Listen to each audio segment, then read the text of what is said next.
നമസ്കാരം. എൻ്റെ അച്ഛനിലേക്ക് സ്വാഗതം. മലയാള സിനിമയുടെ ഇന്നലകളെ കുടുകുടെ ചിരിപ്പിക്കുകയും ചില നേരങ്ങളിൽ കരയിപ്പിക്കുകയും ചെയ്ത മഹാനായ നടനാണ് SP പിള്ള. 500-ൽ പരം നാടകങ്ങളിൽ അദ്ദേഹം തിളങ്ങി നിന്നു. 300-ൽ പരം സിനിമകളിൽ അദ്ദേഹം ജ്വലിച്ചു നിന്നു. അതുകൊണ്ടാണ് SP പിള്ള എന്ന് കേൾക്കുമ്പോൾ മലയാളിയുടെ മനസ്സിൽ ഇന്നും ഒരു ചിരിയുടെ മുകുളം വിരിയുന്നത്. SP പിള്ള തുടങ്ങിവെച്ച മലയാള സിനിമ ഹാസ്യ ചരിത്രം, അഭിനയത്തിൻ്റെ ഹാസ്യ പടവുകൾ ഇന്നേറെ മുന്നോട്ട് പോയെങ്കിലും പലരും അഭിനയരംഗത്ത് നിൽക്കുന്നവർ റഫറൻസിനായി SP പിള്ള എന്ന വലിയ മനുഷ്യൻ്റെ അഭിനയ തികവിനെ ചികഞ്ഞു നോക്കാറുണ്ട്.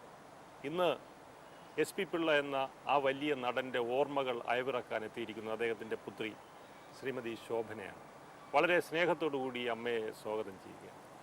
അദ്ദേഹം എല്ലാവരെയും ചിരിപ്പിച്ച, ഒരു കാലഘട്ടത്തെ ഒപ്പം കൊണ്ട് നടന്ന് ചിരിപ്പിച്ച ഒരു വലിയ നടനാണ്. വീട്ടിലും അദ്ദേഹം ചിരി ഏറെ തന്നിട്ടുള്ള ആളാണ്. ഒരിക്കലും ഇല്ല, ചിരിച്ചിട്ടേ ഇല്ല. അച്ഛൻ്റെ ചിരി നമ്മൾ സിനിമയിലാണ് കാണുന്നത്, അല്ലെങ്കിൽ വെളിയിൽ നിന്ന് ആരെങ്കിലുമൊക്കെ വരുമ്പോൾ അവരോട് ഭയങ്കര സ്നേഹത്തോടെയൊക്കെ. അച്ഛൻ എപ്പോഴും ഒരു ഗൗരവക്കാരനായിരുന്നു. ഞാൻ എന്നിട്ടത് ഞങ്ങൾ ഇന്നസെൻ്റ് ചേട്ടനോടൊക്കെ ചോദിച്ചിട്ടുണ്ട്, ഞാൻ ചോദിച്ചിട്ടുണ്ട്, ചേട്ടൻ വീട്ടിൽ എങ്ങനെ ഗൗരവമാണോ എന്ന്. അത്രയ്ക്ക് ഗൗരവമായിരുന്നു. നമ്മൾ എന്തെന്ന് വെച്ചാൽ അച്ഛൻ്റെ ഒരു ക്യാരക്ടർ അങ്ങനെയാണ്. വീട്ടിൽ ആരോടും അധികം സംസാരമില്ല. പിന്നെ ഒരു വലിയ കൂട്ടുകുടുംബമാണ് ഞങ്ങളുടേത്. അമ്മാവന്മാർ, അവരുടെ ഭാര്യമാർ, മക്കൾ, ചിറ്റ, അച്ഛൻ്റെ ബ്രദറിൻ്റെ മക്കൾ, എല്ലാവരുമായിട്ടൊരു വലിയ 10-30 അംഗങ്ങളുണ്ട്. അപ്പം കൂടുതലും പെണ്ണുങ്ങളാണ് അതിനകത്ത്. പിന്നെ വളർത്തുമക്കളുണ്ട്, 3 വളർത്തുമക്കളുണ്ടായിരുന്നു, പെൺകുട്ടികൾ. അപ്പോൾ ഇവരുമൊക്കെ ആയതുകൊണ്ടായിരിക്കാം, പെൺപിള്ളേരൊക്കെ ഉള്ളത് കൊണ്ടായിരിക്കും അച്ഛൻ ഒരു കർക്കശക്കാരനാണെന്ന് നമ്മളെ കാണിക്കുന്നതായിരിക്കും. പക്ഷെ ആള് ശുദ്ധനാണ്, തീരെ സാധുവാണ്. പിന്നെ വെളിയിലുള്ളവരോടൊക്കെയും വളരെ നല്ല രീതിയിലാണ് പെരുമാറുന്നതും സഹായം ചെയ്യുന്നതും ഭക്ഷണം കൊടുക്കുന്നതും. വീട്ടിൽ എന്നും കാണും ഒരു 10-25 പേര് ഉച്ചയ്ക്ക് ഭക്ഷണം കഴിക്കാനായിട്ട് നമ്മുടെ വീട്ടിൽ വിളിച്ചുകൊണ്ട് വരും. അത് പാവങ്ങളെയാണ്, സന്യാസിമാർ, വഴിയിൽ ഭിക്ഷയ്ക്കിരിക്കുന്ന ഭിക്ഷക്കാരെയൊക്കെ വിളിച്ചുകൊണ്ട് വന്നു അച്ഛനൊപ്പം ഇലയിട്ട്. അച്ഛന് ഒരു സദ്യ പോലെയാണ് എപ്പോഴും, വെജിറ്റേറിയനാണ്. അപ്പോൾ അതുകൊണ്ട് ഒരു സദ്യ പോലെയാണ് എപ്പോഴും. അച്ഛൻ എന്ത് കഴിക്കുന്നു അത് ഇവർക്കും കൊടുക്കണം. അങ്ങനെ അച്ഛൻ മരിക്കുന്നിടം വരെ എല്ലാവരോടും ഇങ്ങനെയാണ് പെരുമാറിയിരുന്നത്. നാടുമായിട്ട് എങ്ങനെയായിരുന്നു അദ്ദേഹം? നാട്ടിലെ എല്ലാ പ്രവർത്തനത്തിലും ഉണ്ട്. ഈ സമയക്കുറവിനിടയിൽ എങ്ങനെയാണ് ഈ ഒരു സാമൂഹിക പ്രവർത്തനം, നാടുമായിട്ടുള്ള ഇത്തരം ബന്ധങ്ങൾ? അച്ഛൻ ഇപ്പം ഷൂട്ടിങ് കഴിഞ്ഞ് നമ്മുടെ നാട്ടിൽ വന്നാൽ അച്ഛൻ്റെ ഒരു പെട്ടിയാണ് നമ്മുടെ വീട്ടിൽ വരുന്നത്. പിന്നെ ഒരു 3-4 ദിവസം കഴിയുമ്പോഴാണ് അച്ഛൻ വീട്ടിൽ വരുന്നത് നമ്മൾ കാണുന്നത്. അന്നേരം കൂടെ ഒരു പെറ്റാലിയൻ ആൾക്കാരും കാണും, ഓരോ പ്രവർത്തനത്തിൻ്റെ ആൾക്കാരും അങ്ങ് ഇറങ്ങും. ഇറങ്ങിക്കഴിഞ്ഞ് കഴിഞ്ഞാൽ വീട്ടിൽ വരവൊക്കെ വല്ല 12 മണി 1 മണിക്കൊക്കെ ആയിരിക്കും ചിലപ്പോൾ കയറി വരുന്നത്. 3 മണിയാകുമ്പോൾ എഴുന്നേറ്റ് പിന്നെയും പോകും. ഏറ്റുവാരമ്പലത്തിൽ പോയി കുളിച്ച് തൊഴുത് നിർമ്മാല്യം തൊഴുതിട്ട് ചിലപ്പോൾ ആ ഇട്ടിരിക്കുന്ന ചിലപ്പോൾ ഒരു കച്ച തോർത്തായിരിക്കും, ഈ നീളമുള്ള ഒരു തോർത്തായിരിക്കും ഉടുത്തോണ്ട് അമ്പലത്തിൽ പോകണം. ആ തോർത്ത് ഉടുത്തോണ്ട് ഏകദേശം കോട്ടയം വരെയൊക്കെ പോകും. അങ്ങനെ ആർഭാടങ്ങളൊന്നുമില്ല. അങ്ങനെ ഈ പൊതുപ്രവർത്തനമാണ് കൂടുതലും. അമ്മ എങ്ങനെയാണ് ഈ സംവിധാനം, കുടുംബ സംവിധാനം നന്നായി മുന്നോട്ട് കൊണ്ടുപോയത്? ഗിന്നസ് ബുക്കിൽ കേട്ടേണ്ട ഒരാളാണ് ഇപ്പം നമ്മളുടെ അറിവ് വെച്ച്. കാരണം ഇത്രയും പേർക്ക് ഈ അടുക്കളയിൽ ജോലിക്കാരെ നിർത്തൂല്ല, ഭക്ഷണം പാകം ചെയ്യുക. വെളിയിൽ ഒത്തിരി 3-4-5 ജോലിക്കാർ കാണും.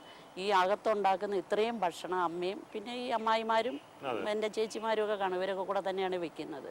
ഇത്രയും പേരെയും അമ്മ മാനേജ് ചെയ്തു എന്നുള്ളതാണ്. അതിപ്പം നമുക്കൊന്നും, എനിക്കൊന്നും സങ്കല്പിക്കാൻ പോലും നമുക്കൊന്നും പറ്റത്തില്ല. ഇത്രയും പേർക്ക് നമ്മൾ ഭക്ഷണവും കൊടുത്ത് എപ്പോഴും അടുക്കളയിലാണ്.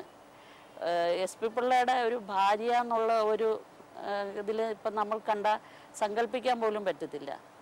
എപ്പോഴും ഒരു ഒറ്റ മുണ്ട് കൊടുത്ത് ഒരു കച്ചത്തോർത്തും തോളിലിട്ട് വൈകുന്നേരം ആകുമ്പോൾ അമ്പലക്കുളത്തിൽ പോയി കുളിച്ചിട്ട് വരും. അതിനൊരു ഉദാഹരണം, ഞാനും അമ്മയും കൂടെ ഒരു തവണ കുളിച്ചിട്ട് വന്നപ്പം ഈ സ്വാമിമാർ വന്ന് ചോദിച്ചു SP പിള്ളയുടെ വീട്ടിലേക്ക് പോണ വഴി ഏതാണ്.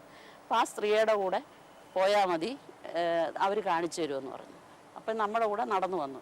കുറേ പേരുണ്ട് പറ്റാലിയായിട്ട്. ഈ പിന്നെ അമ്പലത്തിൽ ഇത് ശബരിമല സീസണാണ്. അന്നേരം ചോദിച്ചു, അവിടെ ജോലിക്ക് ഇരിക്കുന്ന ആളാണോ എന്ന് അമ്മയുടെ അടുത്ത് ചോദിച്ചു. അപ്പോൾ അമ്മ പറഞ്ഞു, അതെ, ആ വീട്ടിലെ സകല ജോലിയും ചെയ്യുന്നത് ഞാനാണ്, ഞാൻ ഒരു ജോലിക്കാരി തന്നെയാണ്. പിന്നെ വീട്ടിൽ വന്ന് കയറിയപ്പോഴാണ് അറിയുന്നത് അച്ഛൻ്റെ ഭാര്യയാണ്. അത്ര സിമ്പിളായിട്ടാണ് നമ്മളെ മക്കളെയും വളർത്തിയത്. അവിടെ അച്ഛനതാണ് രാത്രിയിലായാൽ ഭക്ഷണം കഞ്ഞി തന്നെ ആയിരിക്കണം, അല്ലാതെ വേറെ വിഭവങ്ങളൊന്നും പാടില്ല. പിന്നെ വളരെ എളിമയായിട്ട് തന്നെ ജീവിക്കണമെന്നാണ് നമ്മളെ പഠിപ്പിച്ചിരിക്കുന്നത്. അപ്പോൾ ഈ സ്കൂളിലൊക്കെ പഠിക്കുമ്പോൾ നിങ്ങൾ മക്കളെല്ലാം SP പിള്ളയുടെ മക്കളെന്നുള്ളൊരു അംഗീകാരവും ഒരു സ്റ്റാർ പരിവേഷമൊന്നും കിട്ടി? അങ്ങനെയൊന്നുമില്ല. ഞങ്ങൾക്ക് മക്കൾക്കും അങ്ങനെ തോന്നിയിട്ടില്ല.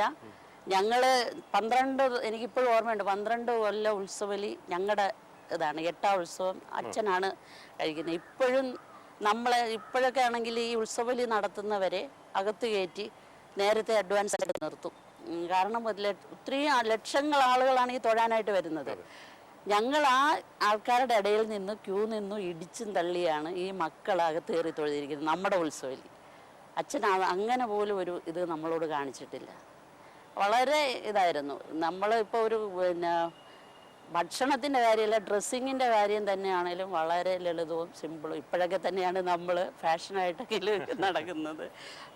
ഇപ്പോഴും നമുക്കിപ്പോഴും ആ അച്ഛൻ ഉണ്ടെന്നുള്ളൊരു പേടി, ആ അച്ഛൻ്റെ പേര് പറയുമ്പോൾ തന്നെ ഇപ്പോൾ ഉള്ളിൽ തന്നെ നമുക്കൊരു പേടിയാണ്. അച്ഛൻ്റെ പടം കാണുമ്പോൾ തന്നെയാണെങ്കിലും എല്ലാവർക്കും ഒരു ഭയം. ഒരു കണക്കിന് അത് നല്ലതാണെന്നാണ് എനിക്ക് ഇപ്പം തോന്നുന്നത്. കാരണം ഒരു സ്നേഹമുണ്ട്, അതുപോലെ ഒരു ബഹുമാനമുണ്ട്. നമുക്കിപ്പം നമ്മുടെ പിള്ളേരൊക്കെ അച്ഛനെ കയറി എന്തടാ എടാ പൊടാ എന്നൊക്കെ പറഞ്ഞ് കളി തമാശയിലല്ലേ. പക്ഷെ നമുക്കൊക്കെ ഒരു ദൈവത്തിനെ കാണുന്ന ഒരു പേടിയായിരുന്നു. വീട്ടിൽ അച്ഛൻ വന്ന ഒരു മൊട്ടുസൂചി താഴെ വീണ നമ്മൾ അറിയും. അത്ര നിശബ്ദതയാണ്. ഞങ്ങളൊക്കെ കൊച്ചായിരിക്കും കട്ടിലിൻ്റെ അടിയിലൊക്കെ കയറി ഒളിച്ചിരിക്കും. എന്നിട്ട് പ്രാർത്ഥിക്കും, ദൈവമേ അച്ഛൻ വീട്ടിൽ നിന്ന് പോണേന്ന്. കാരണം നമുക്ക് സ്വാതന്ത്ര്യമില്ല. അച്ഛൻ വന്നു കഴിഞ്ഞാൽ ആരും ഒച്ച വയ്ക്കാനും പറ്റില്ല, മിണ്ടാനും പറ്റത്തില്ല. അങ്ങനത്തെ ഒരവസ്ഥയായിരുന്നു.